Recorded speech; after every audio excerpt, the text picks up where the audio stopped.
आफ्नो गोर्खाको पार्टीमा उठेर है यो फर्स्ट गोर्खा पार्टी हो जसले चाहिँ सिलगढीमा पनि सिट दिइरहेछ।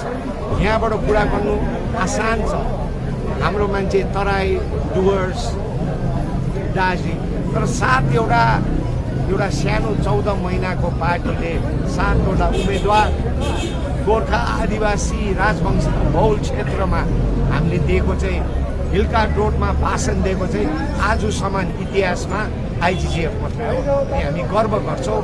डिप्लोमेसी नट दासता जुन चाहिँ आजको दिनमा है बिजेपीकै सिम्बलमा उठ्नै पर्ने, नभए सिट नपाउने, जिएनएलएफलाई सिट नदिने मैले कुरा सुन्दैछु है। जिटिए खारिज गरेर चाहिँ जिएनएलएफलाई केयरटेकर दिन्छ अरे है 6 महिना 12 महिनाको लागि, त्यसमा पत्ताउनु हुँदैन। हामी आइजिजिएफ चाहिँ के हो, काठको हो चुपलाएर बस्ने है।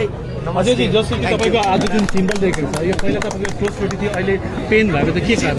बिजेपी र गोजामुमो है उहाँहरूले यति डर भइरहेछ उहाँहरूलाई है, किनभने उहाँहरूले आइजिजिएफको जुन चाहिँ वेभ देख्दैछ अनि कसरी चाहिँ यसलाई षड्यन्त्र गरेर रोटीको सिम्बल चाहिँ चोरेकै हो।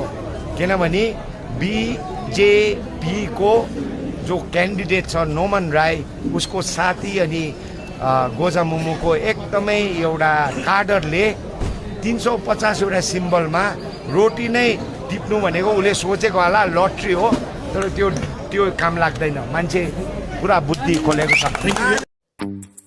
के तपाईँ दार्जिलिङ सहर वरिपरि आफ्नो नानीहरूको निम्ति सुरक्षित, शान्ति, कुशल अनि घरको वातावरण भएको पेयिङ खोजीमा हुनुहुन्छ? त्यो पनि उचित मूल्यमा हो भने हामीलाई आजै सम्पर्क गर्नुहोस् अनि आफ्नो ठाउँलाई सुरक्षित राख्नुहोस्। नम्बर 9775495618 76796571114।